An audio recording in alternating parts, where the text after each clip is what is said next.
Hey guys, it's Ty here. Happy Saturday. Today I'm going to share my most worn watches of 2025.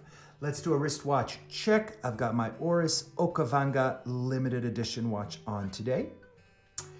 And guys, I'd like to start with a little bit of reflection on the year in watches for me. This year has been all about setting a goal and sticking to it. And that goal was to consolidate my collection from about 16, 18 watches to an 8 watch box, which would have my core watches that I wear weekly, bi-weekly. And I met that goal recently, just a couple of weeks ago. I sold the last watch. So I'm very happy about that. It was really challenging to let go of some of these watches, I have to say. I sold a couple of vintage Rolexes that I absolutely adored.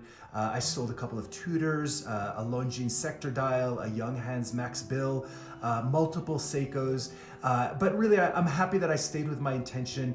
And now I just have my 8 watches and they're all modern. And all of them except for the Oris on my wrist, I bought directly from an authorized dealer. My wife gifted me this Oris for our 2-year anniversary back in 2022. So I'm very happy about that.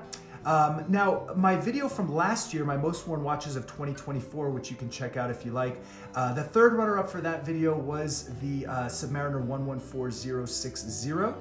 My second most worn watch of 2024 was my Submariner 5513, which I sold recently.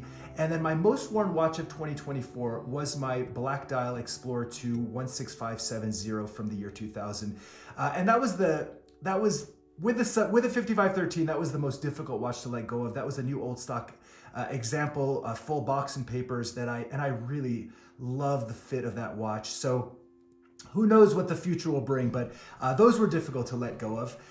So let's look at the watches in front of us right here. Now, my third runner-up for this year is the Explorer 40. I purchased this in July of this year from my authorized dealer, and actually all of these are from Florida, from where I used to live, from the authorized dealer there. I love the Explorer dial. It's probably my favorite dial on any Rolex. That 369 is super clean, simple, under the radar. This is kind of my dressy watch. I put it on a leather strap when I go out for dinner with my wife. It is a strap monster for sure. And I absolutely adore it. It's a great watch. We do quite a bit of hiking here in the mountains, and I do wear this watch. So this is the third most worn watch of the year for me. The Submariner is my second most worn watch. I bought this in February of this year. This is the 124060, the newest version and my favorite version of the Sub. It's a little broader. It fits a little bit chunkier on the wrist, though it is still very slim. But I just adore this watch. And as I've said before, if I wasn't a watch addict and a watch collector, I would have only this watch. This would be it, and I would just get on with my life. I think all you need is a Submariner. I would choose the no-date version. That is my favorite, that clean dial. Just love it. So second most worn watch, just adore this timepiece. And then my most worn watch of 2025 is my Explorer 2 Polar Dial. This one, I've had Explorer 2s for years, really since 2017 or so. And this is, again, my favorite version. It's the newest version. This is the 226570 I purchased in September of 2024. And I mean, I wore this all summer. This was on my wrist, on a rubber strap, on a NATO. I love the white dial. I think it's still kind of quirky, kind of different for a sports Rolex model. And it's just breathtaking to me. I love this watch. I love that it's the biggest watch I own right now at 42 mil. It's broad and it has great presence on the wrist.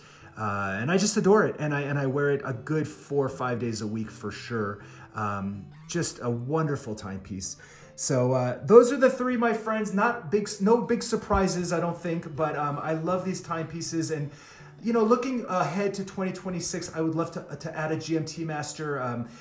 This is really the only time in my collection that I don't have one in the last 8 years or so.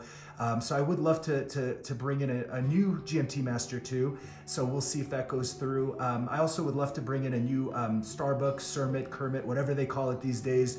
I had a vintage Kermit for a good 3 years that I adored, but I don't have one right now, and I really like the new one. So we'll see what happens with that. So guys, Let me know what your most worn watches are in the comments below for the year. Thanks so much for watching, guys. As always, I do appreciate it.